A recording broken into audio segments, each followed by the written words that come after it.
Well, hello. Look who made it. Thank you. Thank you for being here. And welcome to Majesty Sussex Report.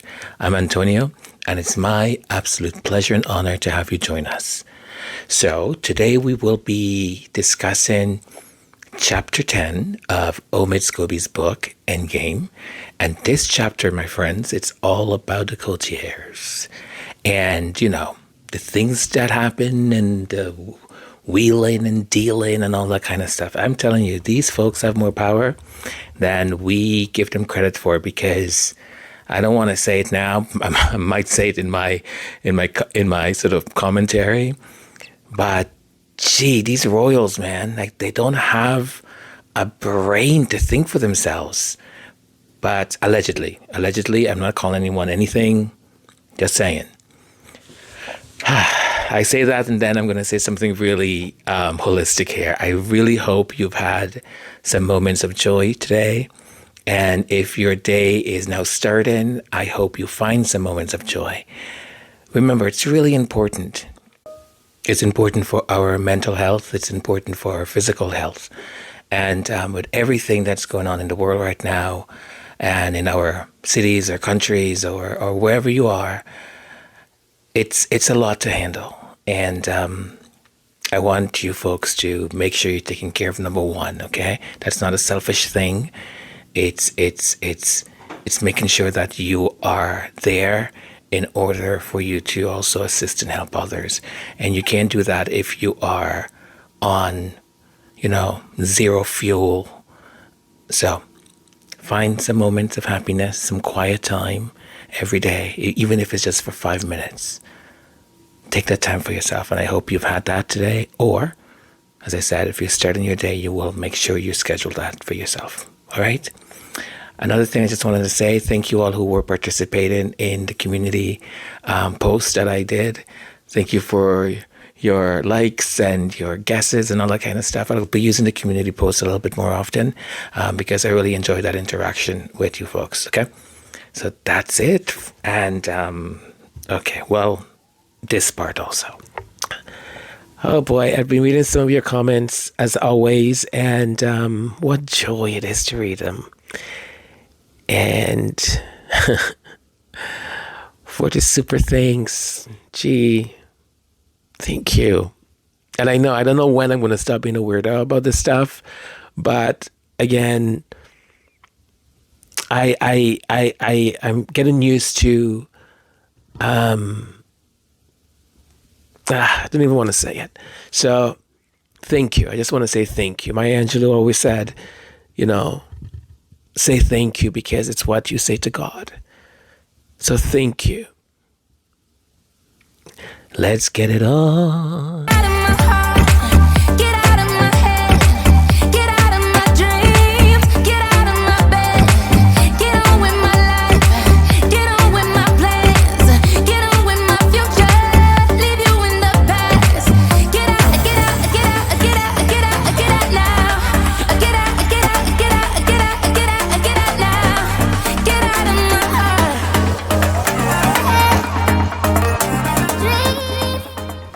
Chapter 10, The Men and Women in Grey of ENDGAME by Omid Scobie.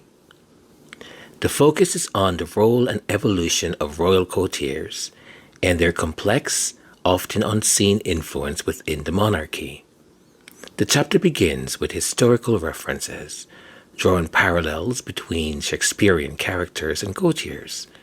For instance, Osric, in Hamlet, a sycophantic figure, illustrates the courtier's role in influencing and navigating the royal circle, sometimes with dire consequences.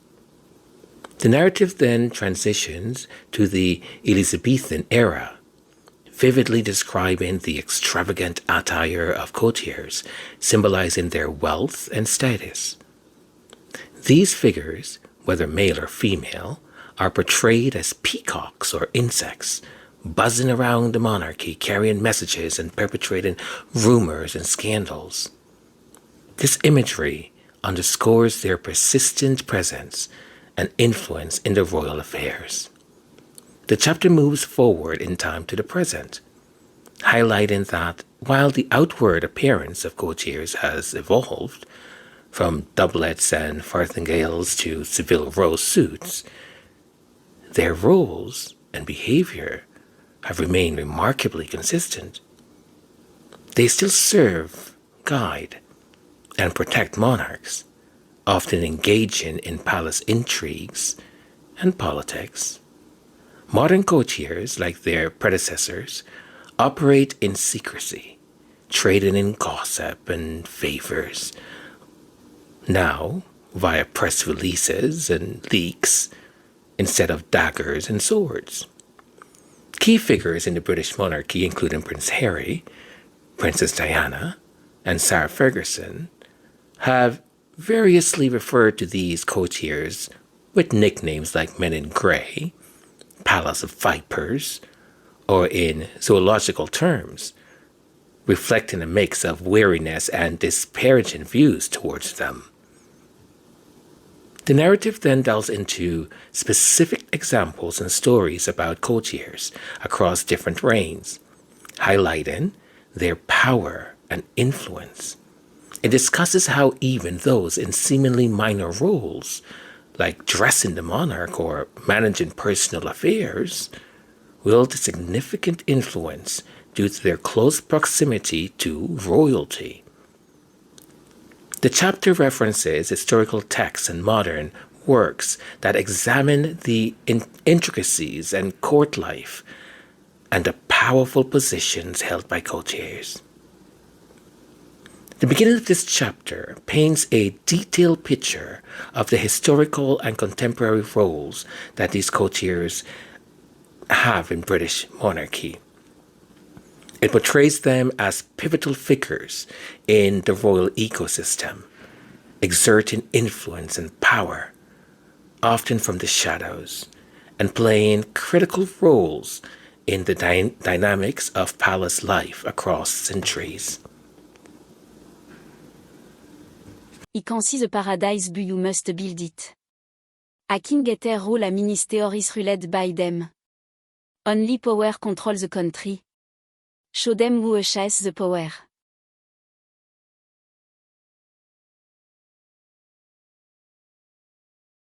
The narrative continues to delve into the historical and evolving role of courtiers within the British monarchy.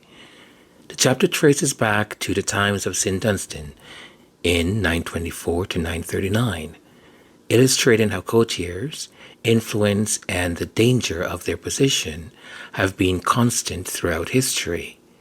Dunstan, once a favorite of King Eglestone, was subjected to sabotage and nearly killed due to courtier intrigue and jealousy, showing the precarious nature of their roles. The narrative then leaps forwards to Sir William Marshall in the 12th century, an exemplary figure who transformed the role of courtier from a mere attendant to a trusted advisor and influential political figure. His legacy is commemorated with a statue unveiled in 2022, underlining the lasting impact of such figures in history. The story of Sir Nicholas Carew during King Henry VIII's reign further emphasizes the risk associated with being a courtier. Involved in a conspiracy against the king, Carew met a tragic end, showcasing the often dangerous political games played at court. The chapter then shifts to the 18th century with Sarah Churchill, Duchess of Marlborough, and her dramatic fall from grace as Queen Anne's favorite courtier. Churchill's experience illustrates the volatile nature of courtier-monarch relationships and the fierce competition within royal circles. Moving to modern times, the narrative describes the contemporary role of courtiers, noting that while physical threats like execution are no longer a concern, political and reputational risk remains. The term courtier now broadly encompasses various roles within the royal household, from communication officers to private secretaries, all playing crucial roles in managing royal affairs and public perception. The chapter emphasizes the delicate balance that courtiers must maintain in their relationship with royals and the complex nature of their work, including managing sensitive situations like Prince Andrew's title removal or Princess Margaret marital issues. Despite the challenges, the nature of the job, and often very modest pay, the position of a courtier is seen as a powerful one with a significant impact on the monarchy's image and public relations. Now we're introduced to Sir Edward Young, Queen Elizabeth II's former private secretary, highlighting the multifaceted nature of his role and his influence within the monarchy. Prince Harry's perspective on Young is presented, suggesting a complex and sometimes contentious relationship between courtiers and royals. The narrative begins with Edward Young, the Queen's private secretary, and his role in the events leading to Prince Harry and Meghan Markle's exit from royal life. Young is depicted as a key figure in the orchestrating of the Sandringham Summit, where the future roles of Harry and Meghan within the monarchy were discussed. The author suggests that Young, along with other senior courtiers, may have predetermined the outcome of this meeting, favoring a complete severance over the half-in, half-out working model proposed by the Sussex. The chapter also delves into Young's reputation within the palace. He is criticized for his slow response in finding suitable roles for Meghan Markle, contributing to the challenges the Sussex faced in carving out their place in the royal family. However, Young is also recognized for his skill in managing delicate situations, such as the Queen's response to Harry and Meghan's Oprah interview.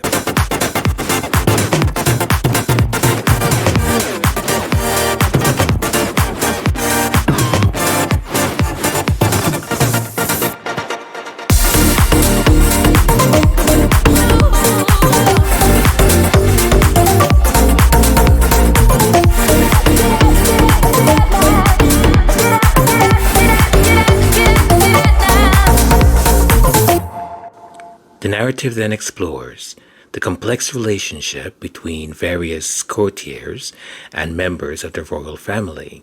It examines the power struggle that led to the ousting of Sir Christopher Guise, the Queen's former private secretary, orchestrated by Prince Charles and Prince Andrew. Guise's dismissal is portrayed as a significant turning point, with many believing that his presence might have better managed the challenges posed by the Harry and Meghan situation. Clive Alderton, Charles' private secretary, is introduced as a key player in the palace internal politics. Described as the hatchet man, Alderton is depicted as adept at handling difficult situations, despite his unassuming appearance. Alderton plays a pivotal role in shaping the monarchy's response to challenges and navigating the intricate power dynamics within the palace. The chapter reflects on the significant impact these behind-the-scene figures have on the public face and internal workings of the British monarchy. In the chapter, Omid Scobie continues to explore the complex web of relationships and strategies within the royal court, focusing on the roles and characteristics of various key courtiers. Clive Alderton, Prince Charles' private secretary, is portrayed as a shrewd and charming individual, skilled in diplomacy, and adept at navigating the power structures within the royal household. His career in the Foreign Office and diplomatic post is highlighted, emphasizing his experience and intelligence.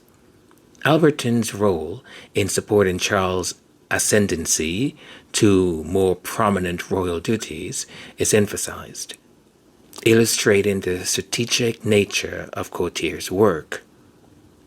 The chapter then shifts to Samantha Cohen, who rose through the ranks at Buckingham Palace to become Queen Elizabeth II Assistant Private Secretary. Cohen is portrayed as a highly respected figure within the palace, known for her strong opinions and effective management. Her support for Prince Harry and Meghan Markle during their transition into royal life is noted, along with her eventually departure from the royal household. Simon Case, another prominent courtier, is depicted in a less favorable light, described as someone drawn to the darker aspects of government and media. Case's career trajectory is traced from his early days in civil service to his role as Prince William's private secretary. The author suggests that Case played a significant part in the widening rift between Prince William and Prince Harry, strategically positioning William as the responsible heir while casting Harry in a more negative light.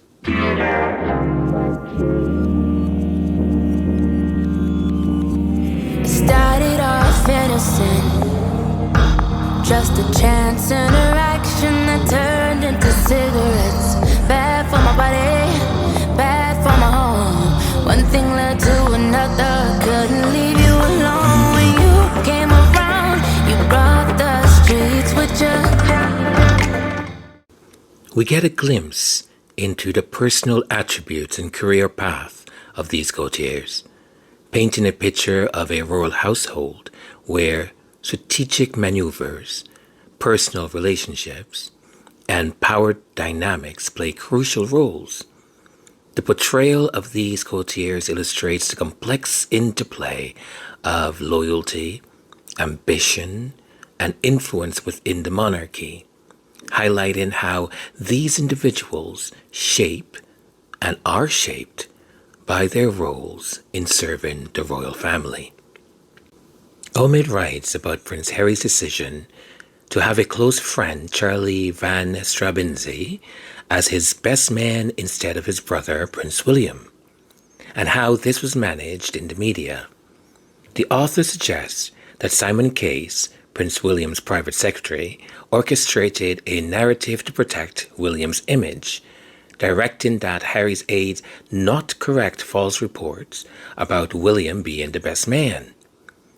The narrative then highlights a public relations incident involving Prince Harry and Meghan Markle use of private jets, contrasting this with a strategic move by Case to portray Prince William and Kate Middleton in a more favorable light.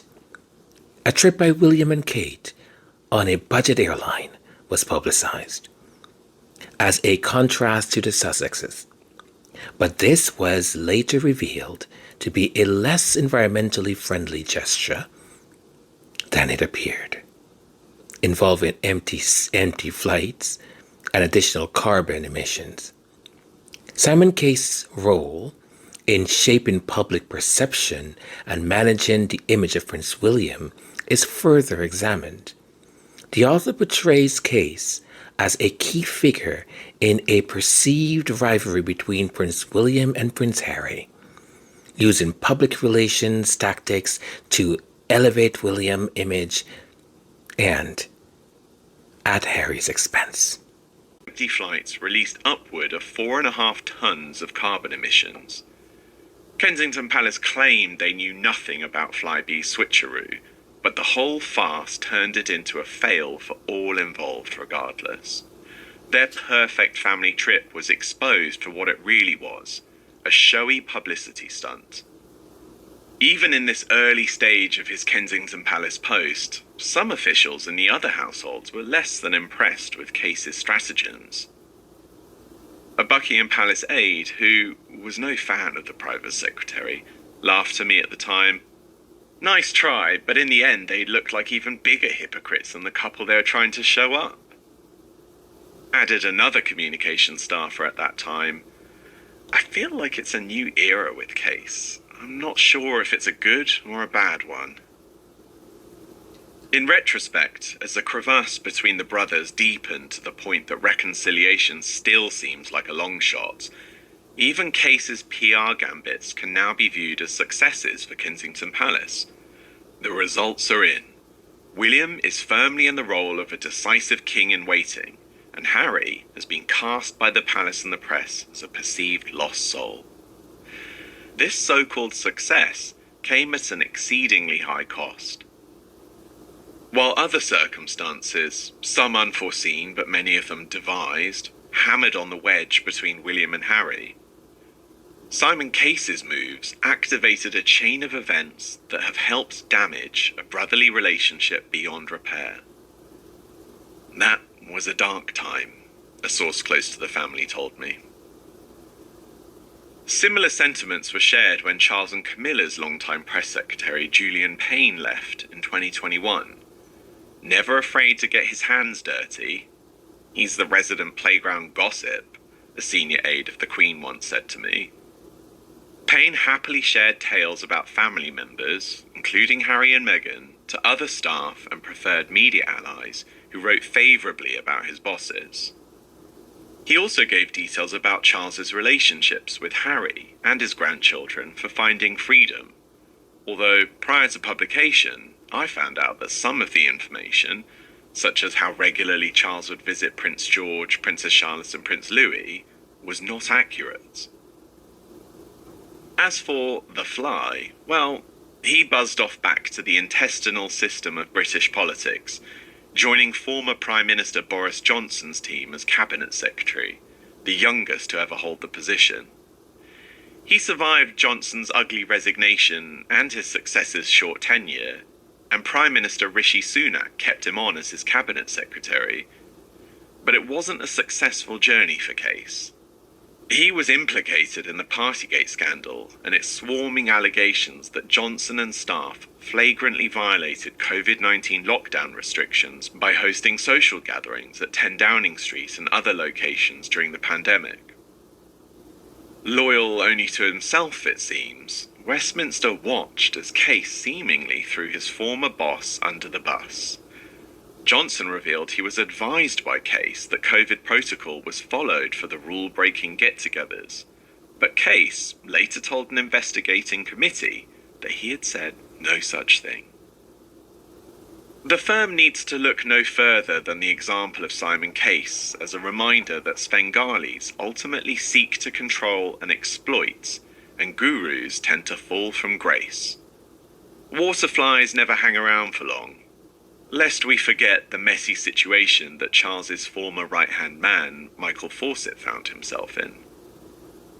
Even Niccolò Machiavelli, the Renaissance diplomat and philosopher whose name is now synonymous with calculating plots and ruthless power grabs, was eventually arrested and banished. In the end, relying on deception and trickery ultimately leads to destruction. Image control is a fool's errand, and it should be obvious to the royals by now that when it comes to family, truth always outsmarts cunning. I really wanted you to hear how Omid, in his own voice, wrapped up that episode, that chapter. It was just beautifully done. So that's it for chapter 10. And I will be back with my reflection or commentary on it. Whatever did you do to my mind? Whatever did you do to my pride?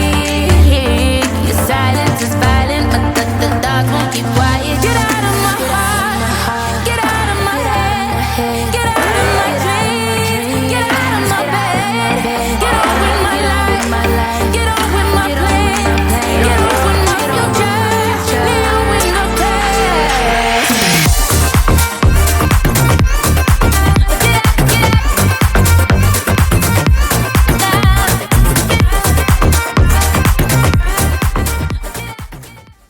Welcome back. Here's my reflection. The courtiers, in their maneuvering and strategizing, reflect a universal truth about human nature and organizational behavior. In every society and institution, there are individuals who hold enormous amount of influence behind the scenes, shaping decisions and public perception. The royal court, with its centuries-old traditions, is no exception, and perhaps even amplify these dynamics due to its visibility and historical significance. The courtiers, particularly figures like Edward Young, Clive Anderton, and Simon Case, exemplify the detrimental aspects of power play within institutions. Their actions go beyond mere influence. They actively hinder modernization, clinging to archaic traditions that no longer serve the monarchy or society.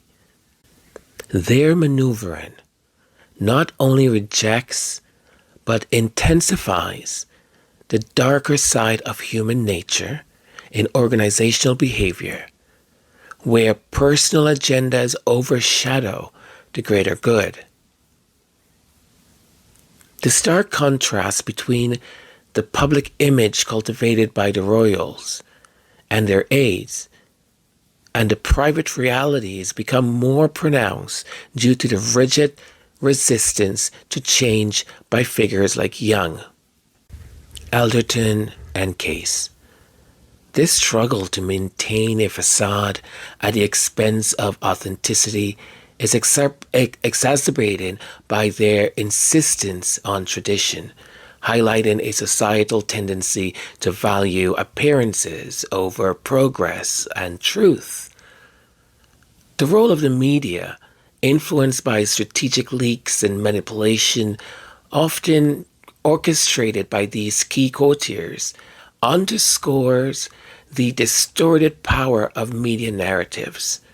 They play a significant role in constructing public personas that are far removed from the truth, reflecting a broader societal issue of media's influence over public opinion and individual lives. The ethical conflicts faced by courtiers are more acute due to the personal ambitions of individuals like Young and Alderton and Case. Their moral compromises, often at odds with the welfare of the monarchy and public interest, mirror the high-stake power struggles seen in various societal sectors. The chapter sheds light on the heightened tension between tradition and modernity, largely fueled by the resistance of these key figures.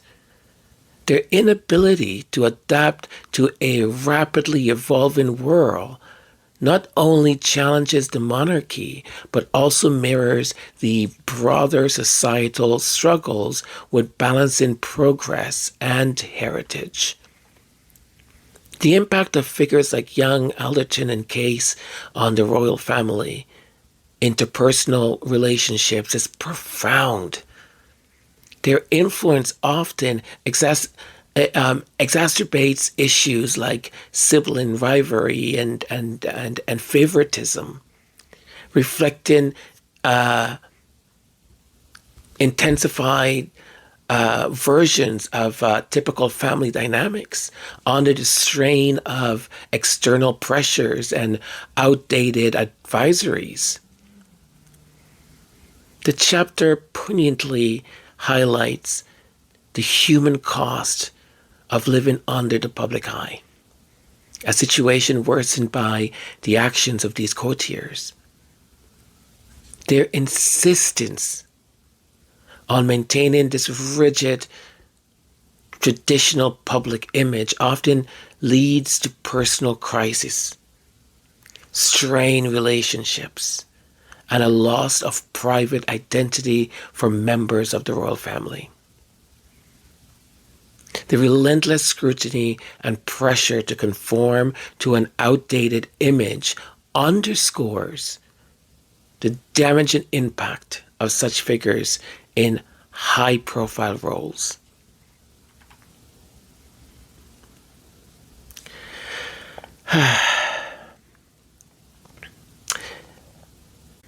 This chapter not only offers a critical view of the British monarchy, but also casts a revealing light on the roles of people like Edward Young, Clive Alderton, and Simon Case.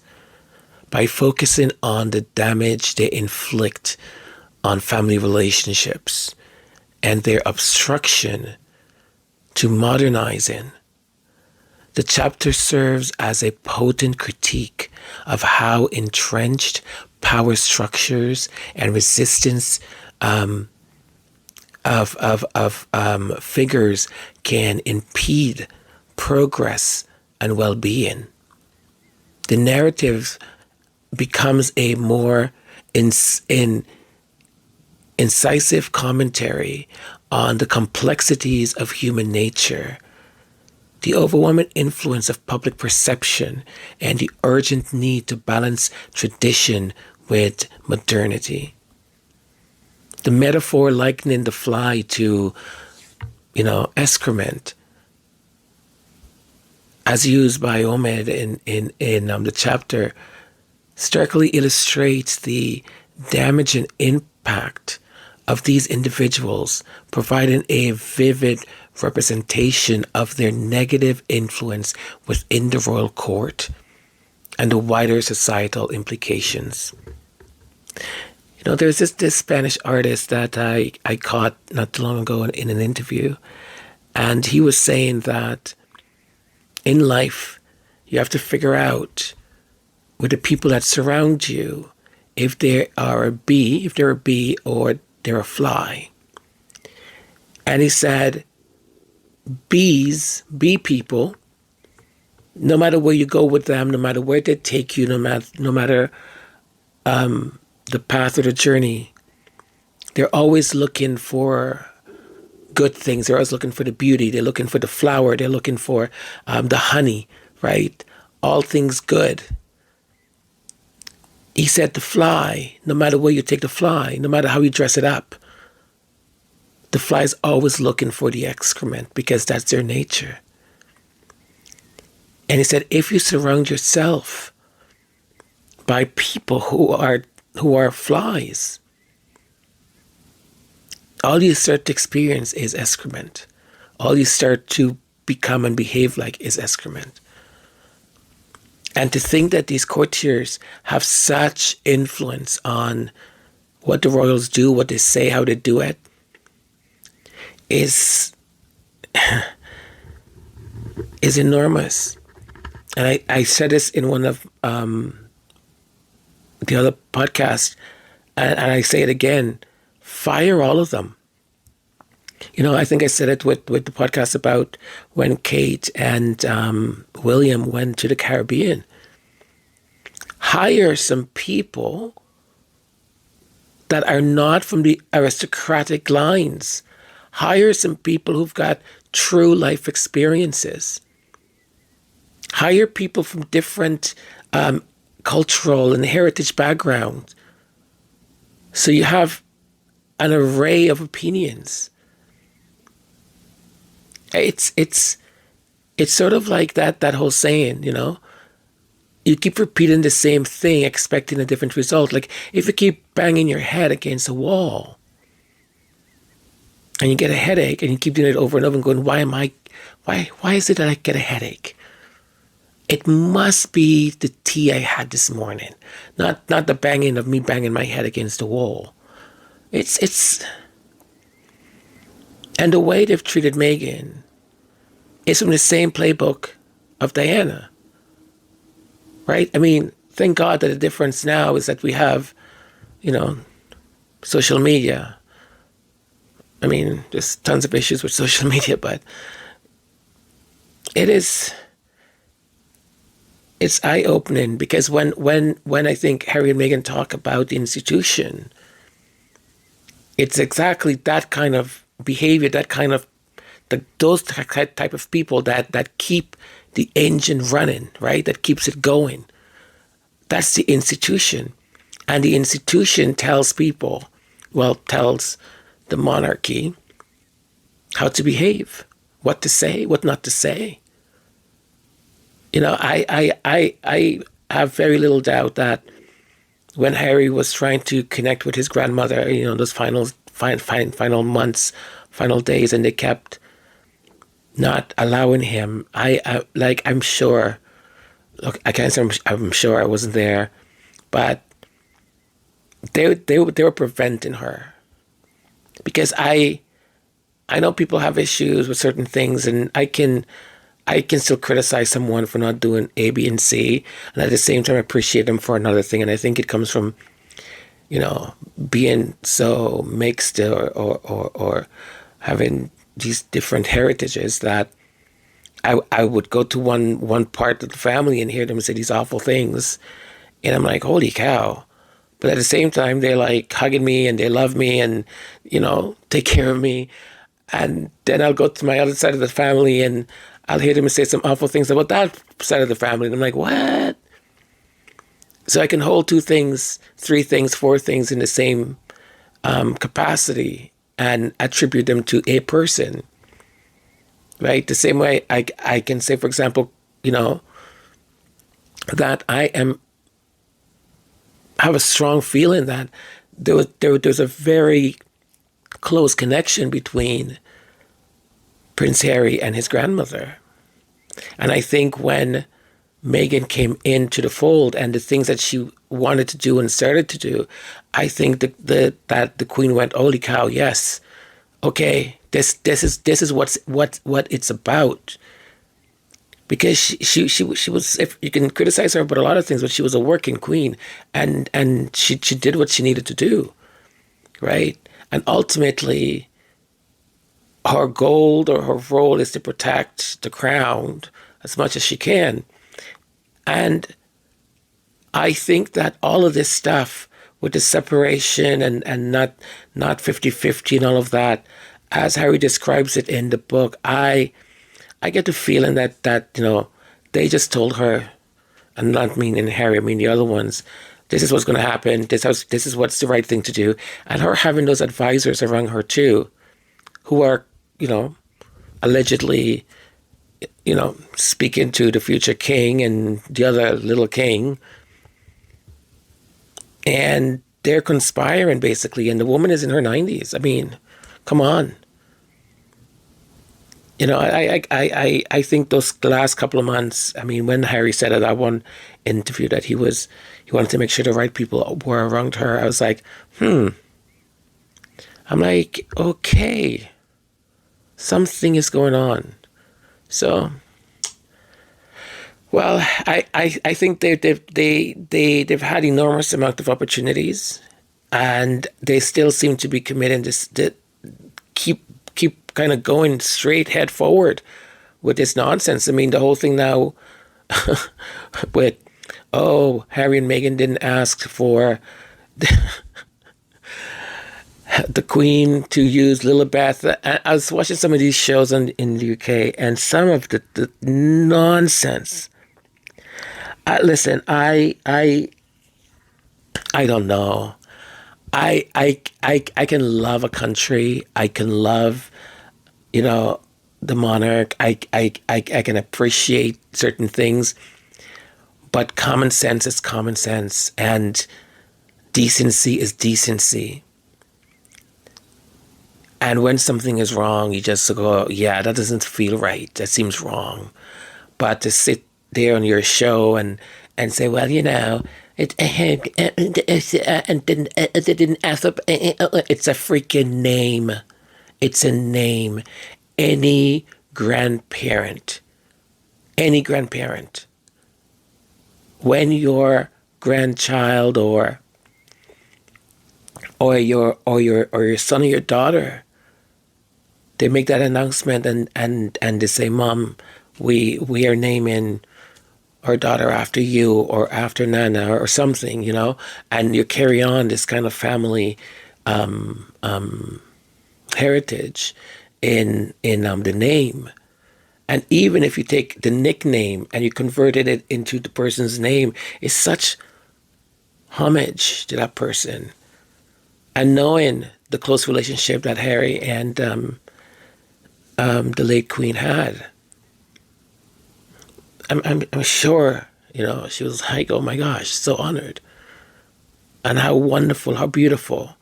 I mean, she didn't let them have that, like, for the Jubilee. Like, when they had their own walk down, man.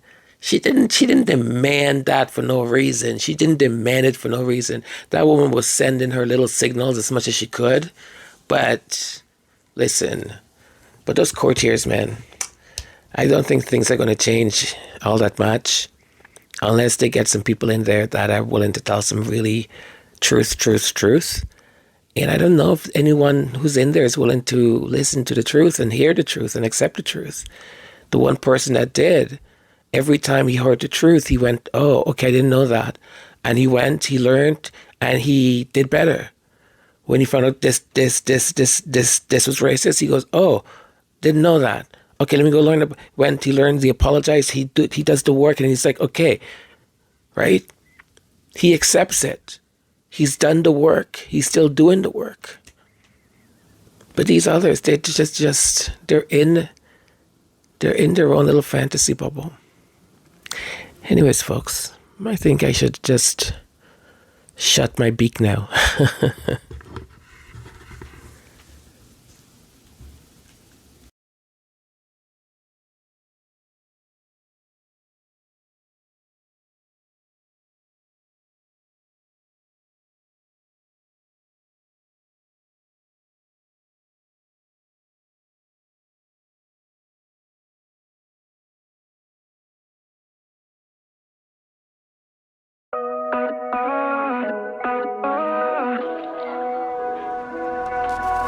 It went wrong, talking about my ex, and I brought it up. Now I'm just obsessing and it's all my fault, cause I picked a fight again. Did I win?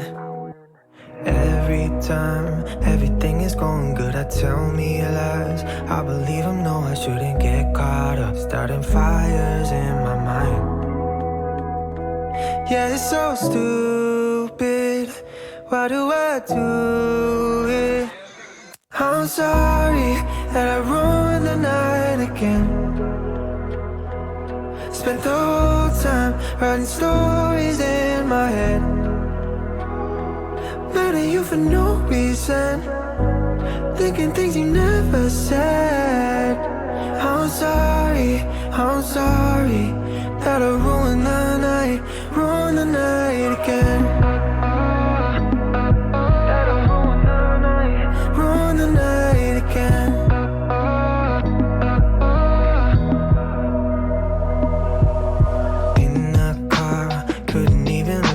Try so hard, but there's no way you're getting through. Wish I could stop, but I can't turn it off. Yeah, it's so stupid, why do I do it? I'm sorry